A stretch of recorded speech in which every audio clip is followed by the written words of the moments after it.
Rome is home to 4 classic pasta dishes: cacio e pepe, gricia, carbonara, and amatriciana.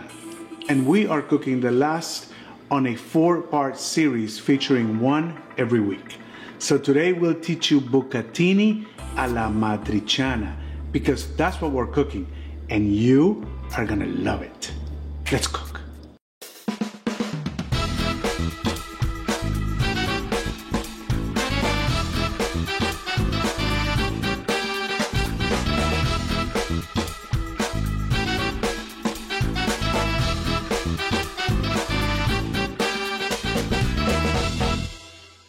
Food is so central to Italian culture that the city of Amatrice, which is a couple of hours away from Rome, is most famous because of this namesake dish. As with 3 of the 4 pastas, guanciale, which is the pork jowl or the cheek, it's cured much like pancetta, it's a key ingredient here. If you can't find it, use pancetta. Bacon is smoked and therefore probably not right for this dish. Also, in the most traditional sense, spaghetti was probably used to make this dish. However, over time, bucatini has become a synonym to amatriciana. Man, I cannot wait. Let's cook. So first, let's get organized. The French call this mise en place, and all mise en place is having all the ingredients and the tools that you need right in front of you. Cooking is always about ingredients, time, and temperature. So that is why it's so important to find great ingredients and pay attention to your temperature and technique. We'll prep all the ingredients and put them in what we call the conga line, which is just the order in which you're going to use them in your recipe. Mise en place is less stress. Let's prep.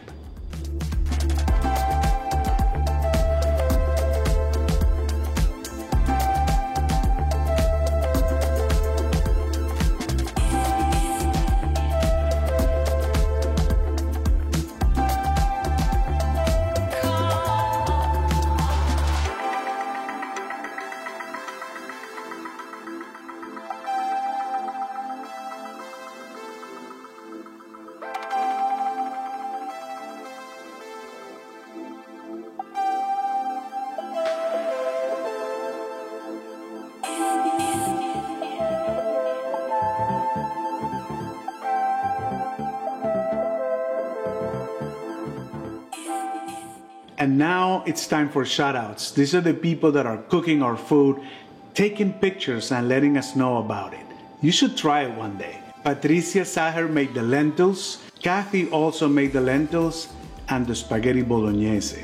And Kiriana from Spain, little sis, made the roasted chicken. And one of our YouTube fans, Daniel Sosnowski, made the chopino. And he says it came out fantastic. Man, we get so inspired and we love it when you cook our food. Keep them coming. Okay, so here we are. As you can see, the conga line is ready. I got all my ingredients in order. And then we're gonna start the pan. Now, you probably don't need oil to render the guanciale. We're just gonna add a couple of tablespoons just for flavor. Okay, now we're gonna render the guanciale. It doesn't matter, it doesn't have to be hot when you put it in there. We're gonna render the guanciale at medium heat. You don't want it to burn, but you want it to be a little bit crunchy outside and also soft inside, right? That's gonna make such a difference when you actually bite into it. Okay, so first, again, what we're gonna do is just render the guanciale, and after we do that, we're just gonna add the pepperoncini, the pepper, and then we're gonna deglaze that with this little white wine. Okay, all right, so this is gonna take about 3 to 4 minutes.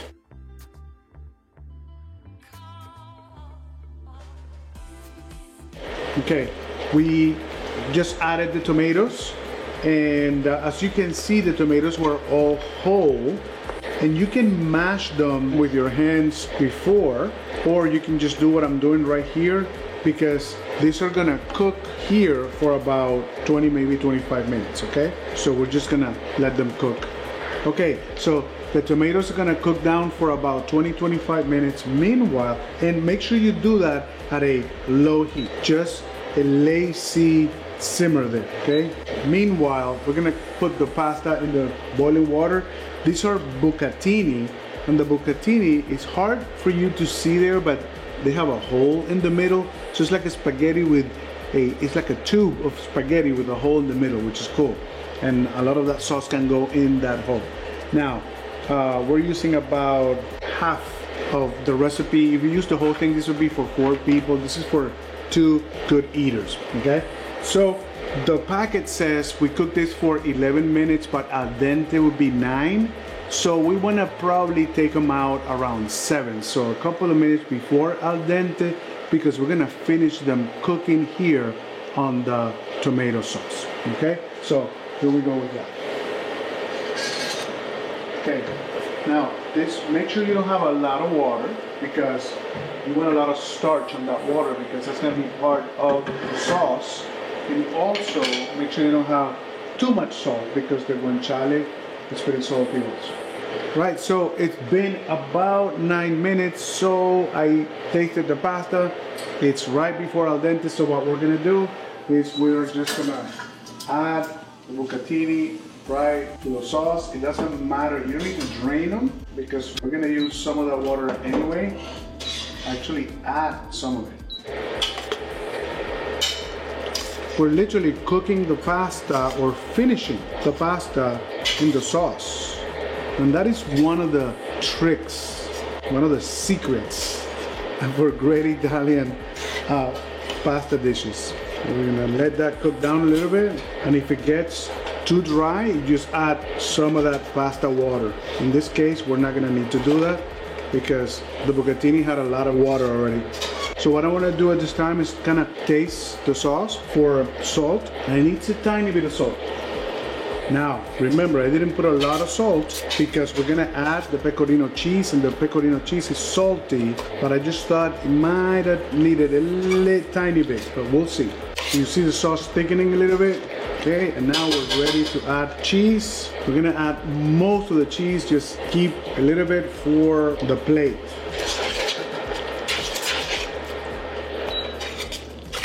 I'm gonna turn that off. Okay, so we're ready to plate.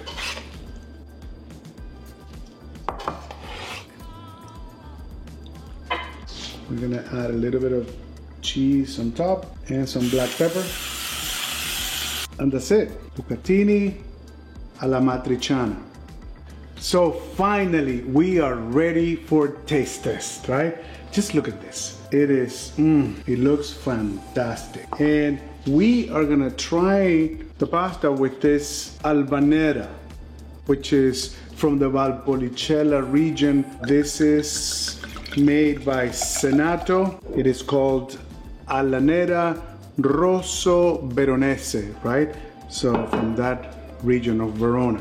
Okay, and we're gonna try this with pasta. But let's see. Let's dig in.